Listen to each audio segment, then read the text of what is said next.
Bhatpara shootout কাণ্ডে তৃণমূলের গোষ্ঠীকন্দল, দলীয় কর্মীদের একাংশের মদতেই কি খুন নাকি খুনের পেছনে রয়েছে অন্য কোনো কারণ, তারই ধন্দে রয়েছে পুলিশ।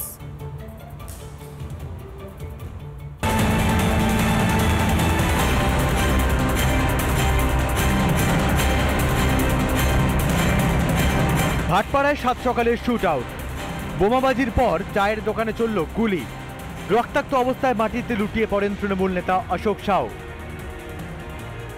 এই খুনের পিছনেও কি লুকিয়ে তৃণমূলের গোষ্ঠীকন্দল? তেমনই অভিযোগ নিহত তৃণমূল নেতার ভাইয়ের। হ্যাঁ, টিএমসি করে ঝন্ডা বানে, 10 টাকা 20 টাকা নিয়ে ঝন্ডা বানে। কারা ওইখানেই থাকে। সুজল আছে, সুজল প্রসাদ আছে, সুজল পাসওয়ান আছে, সাহিল আছে, যত বড় কামাতা আসবে 12 নম্বর ওয়ার্ড গুন্ডারাজ কেউ শেষ করতে পারবে না। তবে কি দলের একাংশের বেআইনি কাজের সঙ্গে একমত না হওয়াতে খুন হতে হলো তাকে? সেই প্রশ্নই এখন ঘুরপাক খাচ্ছে ভাটপাড়া জুড়ে। নৈহাটি উপনির্বাচন চলাকালীন তৃণমূল কর্মীকে গুলি করে খুন করা হলো। জগদ্দল থানার একেবারে নাকের ডগায় ঘটনাটি ঘটেছে। এলাকায় পুলিশ মোতায়েন রয়েছে, সিপি নিজে এসেছিলেন। বেশ কিছু তথ্য সংগ্রহ করা হয়েছে, কিন্তু ইম্পর্টেন্ট হচ্ছে এই মুহূর্তে যেই ছবি আমরা দেখাবো, একেবারে দেখতে পাচ্ছি যে চায়ের দোকান, তার উল্টো দিকেই একটা বাড়ি, সেই বাড়ির ওপরে একটি সিসিটিভি ক্যামেরা রয়েছে। যদি এই ক্যামেরা চলে তাহলে পুলিশের পক্ষে আততায়ীকে চিহ্নিত করা একেবারে সহজ, কারণ এই রাস্তার দিক মুখ করেই কিন্তু এই সিসিটিভি লাগানো। কেন খুন তৃণমূল নেতা? ব্যারাকপুরের প্রাক্তন বিজেপি সাংসদ অর্জুন সিং এর দাবি, 2 বছর আগে ব্যারাকপুরের ভাটপাড়ায় একটি গণপিটুনির ঘটনা ঘটে। সেই ঘটনার রেশ টেনে তৃণমূলের একাংশ এই ঘটনা ঘটিয়েছে। তবে এর পিছনে তৃণমূলের স্থানীয় নেতৃত্বের যোগ দেখছেন প্রাক্তন বিজেপি সাংসদ। তাহলে ভাবুন, এখানে লোহাচোর সোমনাথ শ্যাম কি অশান্তি করছে পার্থভৌমিককে আশীর্বাদ নিয়ে। পার্থভৌমিক লোহাচোর টাকা তুলে পার্থভৌমিক কাছে পৌঁছায়, পার্থভৌমিক অভিষেক ব্যানার্জির কাছে টাকা পৌঁছায়।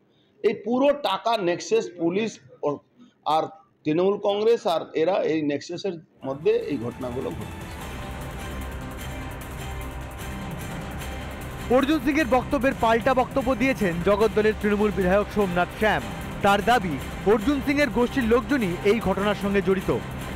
এই ঘটনার পিছনে যে মাস্টারমাইন্ড কাজ করছে সেটা হচ্ছে প্রাক্তন সাংসদ অর্জুন, যার সাকরে পঙ্কজ, যে এখন বিকি যাদবের খুনের মামলায় যে এখন ভিতরে আছে, এবং সালাউদ্দিন আনসারি ওরফ মুকুল, যাকে এই পঙ্কজ মার্ডার করিয়েছিল, তার সেই পঙ্কজই এই ঘটনাটা ঘটিয়েছে। সোমনাথ শ্যাম খুন করায় না, সোমনাথ শ্যাম মানুষের সাথে মানুষের পাশে থাকা। খুনের রাজনীতিটা অর্জুন করে, আর এখনও অনেক রকম খুনের চক্রান্ত করে যাচ্ছে, সেটাও খুব শিগগিরই পর্দাফাশ হবে। ভাটপাড়ার রাজনৈতিক তরজা নিয়ে মুখ খুললেন তৃণমূল সাংসদ পার্থ ভৌমিক। তার দাবি, ভাটপাড়ায় গুন্ডারাজ শুরু করেছিলেন প্রাক্তন সাংসদই। অর্জুন সিং যে গুন্ডা রাজের চাষ ব্যারাকপুরে করে গেছে, সেটা সারাতে তো কিছুটা সময় লাগবে।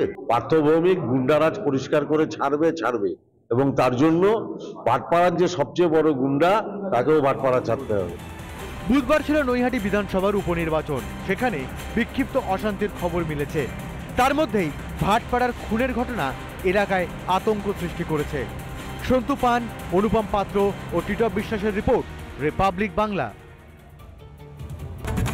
ভাটপাড়ায় তৃণমূল নেতাকে গুলি করে খুন, নিহত তৃণমূল নেতা অশোক সাউ। জগদ্দল থানা থেকে ঢিলছোড়া দূরত্বে প্রকাশ্যেই চলল গুলি, পড়ল বোমা। রাস্তা দিয়ে হেঁটে এসে তৃণমূল নেতাকে খুন করে এলাকা থেকে পলাতক দুষ্কৃতীরা। ঘটনায় এখনো পর্যন্ত কাউকে গ্রেফতার করতে পারেনি পুলিশ। ব্যারাকপুর পুলিশ সমস্ত বিষয়টি খতিয়ে দেখছে। খতিয়ে দেখা হচ্ছে সিসিটিভি ফুটেজও।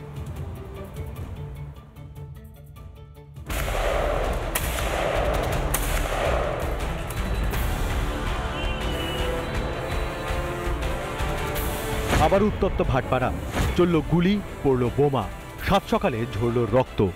গুলিতে নিহত তৃণমূল নেতা অশোক সাউ। ভাটপাড়ায় গুলিবিদ্ধ তৃণমূল কর্মী অশোক সাউ। পুঙ্খানুপুঙ্খ তথ্য এখান থেকে সংগ্রহ করা হচ্ছে। আশেপাশে সিসিটিভি ফুটেজ আছে কিনা সেটাও পুলিশ খতিয়ে দেখ। আপাততভাবে ঘটনাস্থল কর্ডন করে রাখা হয়েছে। এই যে চায়ের দোকানটা আমরা দেখতে পাচ্ছি, এই চায়ের দোকানেই এই গুলি চালনার ঘটনা ঘটে। বুধবার সকালে ভাটপাড়ার 12 নম্বর ওয়ার্ডের একটি চায়ের দোকানে বসেছিলেন অশোক সাউ। হেঁটে এসে ওই দোকানে ঢুকে দুষ্কৃতীরা অশোক সাউকে গুলি করে। হঠাৎ দেখছি ভিতরে আমার বম চলছে, আমার কোলে বাচ্চা ছিল, বাচ্চাকে নিয়ে আর একটা 11 বছরের মেয়ে ছিল, ওকে নিয়ে পুরো একদম মানে কোলে নিয়ে একদম কোনো রকম বাঁচল। চায়ের দোকানে জিনিসপত্র তছনছ করে পালিয়ে যায় 3 জনের দুষ্কৃতী দলটি। সবটাই ঘটেছে জগদ্দল থানার নাকের ডগায়। আমি জানি না দাদা, বলছি তো ভিড় ছিল, খুব ভিড় ছিল, ভিতরে লোক বসেছিল, আমি চা করছিলাম, একদম কিছু শুনতে পারছি, বুঝতেই পারছি না। দ্রুত ছড়িয়ে পড়ে গুলি চালানোর খবর। থানার নাকের ডগায় দুষ্কৃতীদের তাণ্ডব কিভাবে, কিছুই জানতো না পুলিশ। তাহলে কি একেবারেই নিরাপদ নয় ভাটপাড়া? মানুষের নিরাপত্তা তো বলে নেই, কিন্তু আমরা এই জন্য তো আইসি সাহেব উপরে আমরা চাপ দিয়েছি, রাজুরিয়া সাহেব উপরেও চাপ দিয়েছি আমরা। এইটা কেন হয়েছে, কি কারণে হয়েছে, এটাকে পুষ্টি করা হোক, তাকে ধরে জানা হোক এর পিছনে কি রাজ আছে, কেন মারা হয়েছে। 7 সকালে তৃণমূল নেতাকে জগদ্দলে এভাবেই চায়ের দোকানের সামনে পর গুলি, তারপর একের পর এক বোমা বিস্ফোরণ করা হয়। ওয়েস্ট বেঙ্গল সিআইডির বম ডিসপোজাল স্কোয়াড গোটা পরিস্থিতির দিকে নজর রাখছেন এবং দেখার চেষ্টা করছেন আরো কোনো বিস্ফোরক রয়েছে কিনা, এবং ইতিমধ্যে কিছু উদ্ধার হয়েছে, তারা সরিয়ে নিয়ে গেছেন এবং দোকানের সমস্ত যাবতীয় জিনিসপত্র তারা বার করে দেখছেন যে আর কিছু রয়েছে কিনা। ঘটনার পরই এলাকায় আসে পুলিশ। গুলিবিদ্ধ অশোক সাউকে নিয়ে যাওয়া হয় স্থানীয় হাসপাতালে। সেখানেই মৃত্যু হয় তার। সরেজমিনে তদন্তে নামেন ব্যারাকপুরের পুলিশ কমিশনার। ময়না তদন্তের পর রাতেই দেহ তুলে দেওয়া হয় নিহত তৃণমূল নেতার। অনেক লোককে জিজ্ঞাসাবাদ করছি এই ঘটনাক্রম কিভাবে ঘটিত হয়েছে, তার জন্য কিছু লোককে আমরা পিক আপ করেছি, কিছু লোকের সঙ্গে জিজ্ঞাসাবাদ করছি। এখন পর্যন্ত আমাদের ইনভেস্টিগেশন অন রাইট ট্র্যাক আছে, আমরা শীঘ্রই এটা কিনারা করব। বাংলা জুড়ে চলছে খুন, ধর্ষণ, একের পর এক ঘটনায় নাজেহাল সাধারণ মানুষ।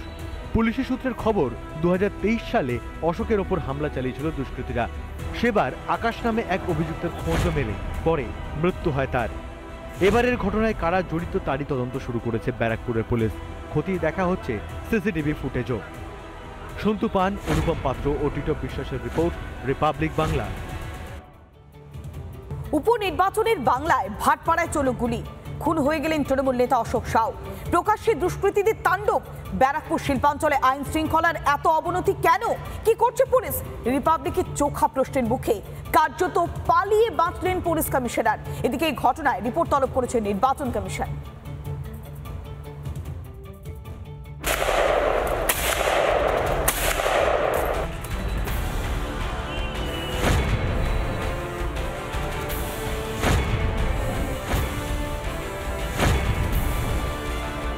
প্রতিদিন এই ঘটনা ঘটছে, ইন্টেলিজেন্সের অভাব রয়েছে পুলিশের কাছে।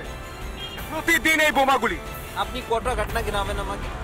আপনি can you please tell me. Barrackpore স্টেশনের পাশে ছেলেকে বল ভেবে বোমা উড়ে গেল, এখানে গুলি চললো 2023-এ। পুরো ধারাবাহিকভাবে কোনো এলাকার থেকে তো বেশি ব্যারাকপুরে ইন্টেলিজেন্সের অভাব রয়েছে। উত্তর নেই পুলিশের কাছে, তাই ব্যারাকপুরের তৃণমূল নেতা খুনকাণ্ডে রিপাবলিকের করা প্রশ্ন সুকৌশলে এড়িয়ে গেলেন ব্যারাকপুরের পুলিশ কমিশনার অলোক রাজোরিয়া। প্রতিদিন এই ঘটনা ঘটছে, ইন্টেলিজেন্সের অভাব রয়েছে পুলিশের কাছে। প্রতিদিন এই বোমাগুলি। আপনি কটা ঘটনা গিনাবেন আমাকে? আপনি can you please tell me. Barrackpore স্টেশনের পাশে ছেলেকে বল ভেবে বোমা উড়ে গেল, এখানে গুলি চললো 2023-এ। পুরো ধারাবাহিকভাবে কোনো এলাকার থেকে তো বেশি ব্যারাকপুরে ইন্টেলিজেন্সের অভাব রয়েছে। একটার পর একটা ঘটনা, কখনো তোলাবাজি, কখনো গয়নার দোকানে ডাকাতি, আবার কখনো বোমাবাজি, গুলি, খুন। ভাটপাড়ায় ধারাবাহিকভাবে ঘটে চলেছে অপরাধমূলক ঘটনা। একদিকে নৈহাটিতে যখন চলছে ভোট গ্রহণ, ঠিক সেই সময় বুধবার 7 সকালে পাশের ভাটপাড়ায় গুলিতে ঝাঁঝরা হয়ে গেল তৃণমূল নেতা অশোক সাউ। চায়ের দোকানের সামনে অবাধে চলল বোমাবাজি। এই ঘটনার পেছনে কারা আছে, আমাদের যাঁচটা যে আছে এখনই স্টার্ট হয়েছে, বাট আমাদের পূর্ণ দৃঢ় বিশ্বাস আমরা খুব তাড়াতাড়ি এই ঘটনা কিনারা করতে পারব। জগদ্দল থানা থেকে ঢিলছোড়া দূরত্বে জনবহুল এলাকায় কিভাবে তাণ্ডব চালালো দুষ্কৃতীরা?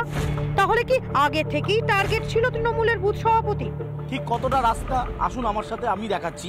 এই হচ্ছে থানা, এবং এখান থেকে যদি কয়েক পা হাঁটা যায় তাহলে কিন্তু ঘটনাস্থল। 7 সকালবেলা এই ধরনের ঘটনা ঘটলো এবং এলাকায় একটা চাঞ্চল্য ছড়িয়ে পড়লো। স্থানীয় লোকজন তারা বলছেন যে একেবারে থানার অদূরে এই ধরনের প্রকাশ্যে গুলি চালনার ঘটনায় সকলেই হতবাক হয়ে রয়েছেন। যে থানার অদূরেই যদি এই ধরনের ঘটনা ঘটে, তাহলে থানা থেকে কয়েক কিলোমিটার দূরে মানুষ কি সুরক্ষিত রয়েছে?